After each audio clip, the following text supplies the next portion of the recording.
C'est mort pour toi et moi. 2025 à la fin, c'est fichu. On n'atteindra pas nos objectifs 2025. Si c'est ce que tu as mis en janvier là et que tu veux atteindre ça en 4 mois, si c'est ce qui devait faire 12 mois et c'est en 4 mois que tu as dit que tu vas atteindre, faut dire que c'est mort. Voilà, oublions, le glow up ne te servira à rien, le monk mode ne te servira à rien, le lock-in ne te servira à rien à part juste te cramer. Toi et moi, et oui, toi et moi. Toutes ces choses-là sont très bien, mais la problématique avec ces momentum, ces challenges, c'est qu'ils sont faits sur une courte durée pour un objectif précis. Mais si toi et moi, nous avions des objectifs qui devaient prendre 1 an et qu'on essaie de les cramer en 4 mois, c'est foutu. La seule résultante qu'on aura, c'est un burn-out. Voilà, c'est tout. Et un abandon au bout de quelques semaines parce que c'est challengeant, parce que c'est dur, parce que c'est pas simple. Ou bien même si on arrive à faire un glow-up de 30 jours et tout, comme on l'a déjà fait dans le passé, on n'arrive pas à tenir à long terme parce que ce n'est pas encore naturel, ce n'est pas une habitude, c'était juste un moment précis. Donc, que faire? Que faire? Que faire? C'est fichu. Est-ce qu'on abandonne? Non, bien évidemment que non. 2025 peut encore être ta meilleure année de productivité. Oui, oui, oui, tu as encore le temps, la possibilité de faire de 2025. Toi et moi, nous avons encore cette possibilité-là de faire de 2025 notre meilleure année de productivité possible. Pourquoi?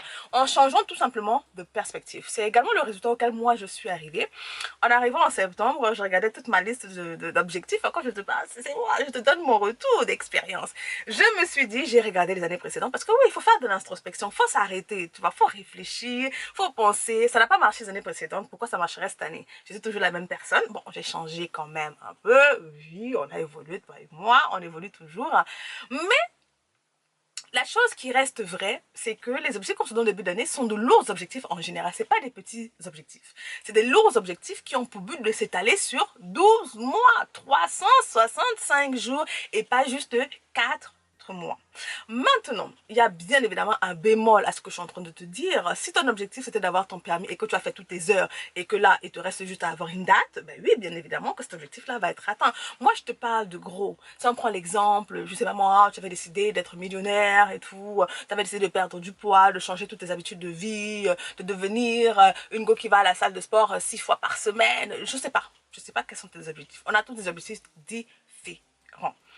Mais la séduction, le risque, ce qui nous guette, surtout avec les réseaux sociaux et les beaux montages, c'est de se dire, ah non, mon année, j'ai rien fait, donc je vais rattraper l'année.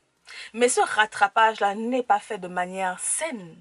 C'est fait de manière un peu comparative, un peu en mode challenge. Il faut que je prouve quelque chose. Prouver à qui déjà pour commencer, déjà. Avec qui fait-on une compétition? C'est ce que je te disais quand je planifiais mon mois de septembre. Avec qui est-ce que je fais une compétition en fait? Ma vie, c'est ma vie, hein, à moi toute seule. Donc, la question n'est pas tant que ça, comment faire de 2025 une année la plus productive, mais c'est comment? Est-ce que c'est en me martyrisant, en décidant que je ne mange plus de sucreries, je ne mange plus de ça, je ne mange plus de ça, c'est une période de 30 jours, que dès que les 30 jours seront terminés, parce que j'ai exercé mon pouvoir de ma compétence en tant qu'être humain, hein, de volonté, ma maîtrise de soi, si on peut dire les choses comme ça, mais est-ce qu'au bout des 30 jours, je vais pouvoir tenir? Et c'est la problématique qu'on a. On a déjà fait des challenges, hein, toi et moi, on a déjà fait des challenges, on a tenu le temps du challenge, et après, l'habitude n'est pas restée parce que c'était trop violent. Certaines fois, c'était tellement difficile, c'était tellement hardcore que dès que le challenge s'est terminé, on est revenu à nos mauvaises habitudes parce que ce n'est pas quelque chose qui a pris du temps, un process, petit à petit pour se transformer vraiment en identité personnelle. On revient un peu à la loi de l'identité personnelle, la clé de l'identité personnelle qui doit être changée, que Zig Ziglar nous a partagé précédemment dans un des épisodes de Une clé à un coach du jour. Donc, il est possible pour toi et moi de faire encore de 2025 l'année la plus productive, mais ça va dépendre de notre perception. Ça va demander un shift. Moi, cette année, au lieu de me cramer, tu vois, c'est pour ça que je t'ai donné dans ma préparation de septembre, j'ai décidé de shifter. Je ne vais pas atteindre mes objectifs 2025. Ça, c'est mort parce que j'avais de très grands objectifs. Comme chacun d'entre nous, quand on commence à aller sur une nouvelle année, voilà, on est en fire, tu vois, on est en feu, on a de l'espoir, on a des rêves et tout. Mais les choses, la vie c'est la vie, hein, la vie c'est la vie, et puis on n'a pas tous été très productifs tout le temps. Donc, au lieu de me dire que je dois absolument tout faire pour atteindre les objectifs que je me suis donné en janvier, au risque de cramer ma santé, de me faire du mal et d'abandonner et tout parce que c'est trop dur, c'est trop compliqué, il n'y a pas de problème. Ce que moi j'ai décidé de faire, et c'est vraiment le conseil que je te donne, c'est de changer tes objectifs pour la fin de l'année, tout simplement. Tu peux encore changer, tu sais qu'on a le droit de changer ses objectifs, hein. On a le droit d'abandonner ce qu'on a décidé en janvier et de arriver en septembre, de choisir autre chose, quelque chose de beaucoup plus soft, quelque chose qui va nous demander, qui va nous challenger un peu quand même, qui va nous faire sortir un peu de la zone de confort, mais qu'on pourra atteindre pour commencer à bâtir notre confiance en nous-mêmes, qu'on peut faire les choses qu'on s'est dit qu'on fera. C'est important la manière dont on se voit, l'identité qu'on a, la confiance qu'on a en soi, parce qu'on atteint des choses qu'on s'est dit qu'on allait atteindre. Donc par exemple, moi, j'avais pour objectif, par exemple, de terminer les différents challenges de Caroline Girvan sur Internet, sur YouTube. J'aime beaucoup. J'ai déjà fait son challenge 1, plusieurs fois, 2 aussi, mais au final, je n'ai pas réussi cela. Donc au lieu de me dire que je vais essayer de cramer au maximum, non, là, je suis sortie de l'été, on est fatigué. On a une autre perspective. Donc là, par rapport à ma santé, je vais faire les choses doucement, en douceur, mais progressivement, vraiment pas à pas. C'est vraiment l'alternative que moi j'ai pour toi. Au lieu de faire un lock-in, parce qu'en général, tous ces challenges-là ont un seul aspect commun, en dehors de toutes les habitudes qui sont proposées, c'est la rigidité. Voilà, l'inflexibilité. Le 75 hard, par exemple, c'est la rigidité. Voilà, inflexibilité. Or, une fois que tu as terminé, tu as juste hâte en fait de revenir à ma télé, je fais mon TikTok, etc.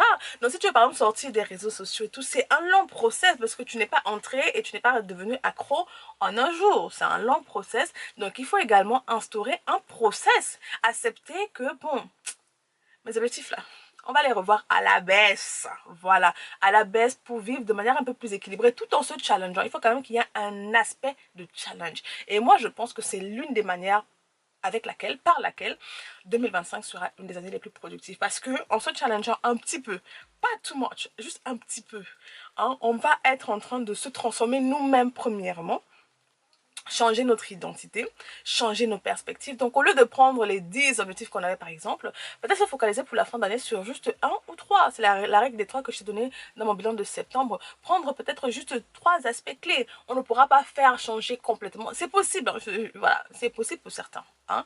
C'est possible. Quand on le veut, on peut. C'est possible. Mais est-ce que tu vas pouvoir tenir? Est-ce qu'on pourra tenir cela dans le long terme? Est-ce que ce ne sera pas juste pour 3 mois, mais après, on revient encore? Et donc, c'est comme si on est dans un éternel recommencement. Encore et encore, on tombe et puis on revient. Non, nous, on veut quelque chose de palpable, quelque chose de durable. Donc, pour faire de 2025 ton année la plus productive, revois à la baisse. N'essaye pas d'entrer dans un lock-in rigide qui va te faire du mal. Tu seras frustré. Je peux pas voir mes copines, je peux pas voir ça, je peux pas voir ça, je peux pas faire ça, je peux pas faire ça.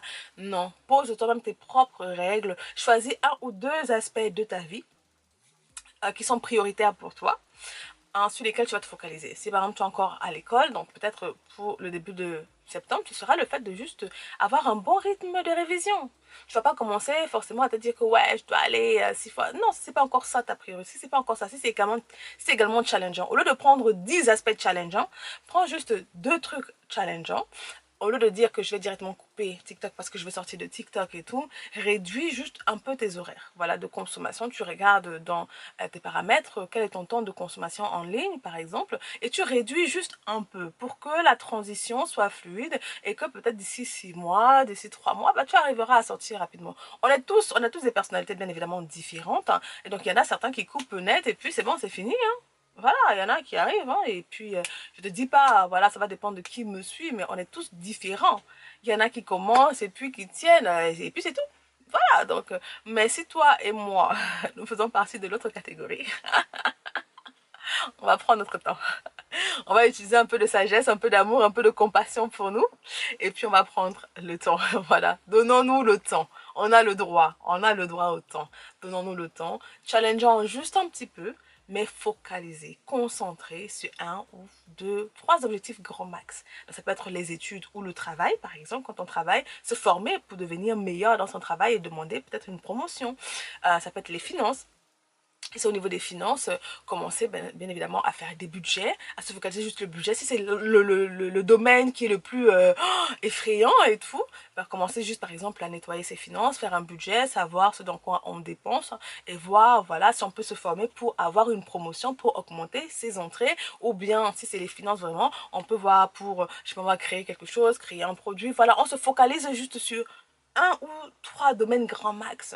Si c'est le côté physique, avoir un beau corps, parce que bon, il y a ceux qui veulent la santé, il y a ceux qui veulent le beau corps, rien n'est mauvais. Au lieu de se dire que tout de suite, non, ça sera pas tout de... Voilà, doucement, doucement se focaliser juste dessus. Ça veut dire que bah, il faudra mettre le programme en place, mais un programme qui n'est pas hyper toxique, mais c'est un début, voilà. Pas à pas. On ne fait pas, on ne change pas tout. Si c'est les relations, ben là on se focalise sur les relations pour la fin de l'année, mais on ne pourra pas avoir forcément les relations, le corps, l'intelligence, voilà. C'est épuisant. J'ai pas dit que c'est impossible, hein. C'est non.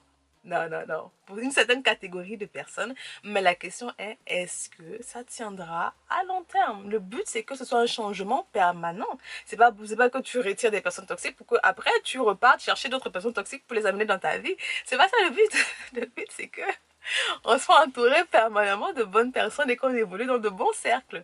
Donc voilà un peu mon encouragement pour toi pour cette fin d'année. Va encore revoir, si jamais tu l'as pas vu, ma vidéo, une préparation du mois de septembre. Vraiment, moi j'ai changé. J'ai décidé de faire soft, hein, soft, doucement, tranquillement. Il n'y a pas le feu. Je cours avec personne, hein. Il n'y aura pas de... Quelqu'un ne va pas me donner une récompense. Un homme ne me donnera pas une récompense à la fin parce que j'ai eu ça, ça, ça, ça, ça avant tel âge. Non, non, non, non, non, non, non, non. Pour moi, en tant que chrétien, il n'y a que Jésus qui va me donner ma récompense. Mais ici, voilà. Entre qu'il n'y a pas de... Voilà. Donc, il faut peut-être un peu tone down, hein, diminuer un peu tout ce qu'on regarde tout le temps parce que c'est ça qui nous influence à nous amener à vouloir absolument, comme les autres, la même chose, le physique, l'admiration, voilà. Bon, on ne mange pas ça, hein. On ne mange pas ça et ça ne nous fait pas tant du bien que ça la plupart du temps. Donc, réfléchissons ensemble, dis-moi ce que tu en penses en commentaire de ma petite réflexion et tout. J'espère que ça t'aura parlé et puis on se voit la prochaine fois.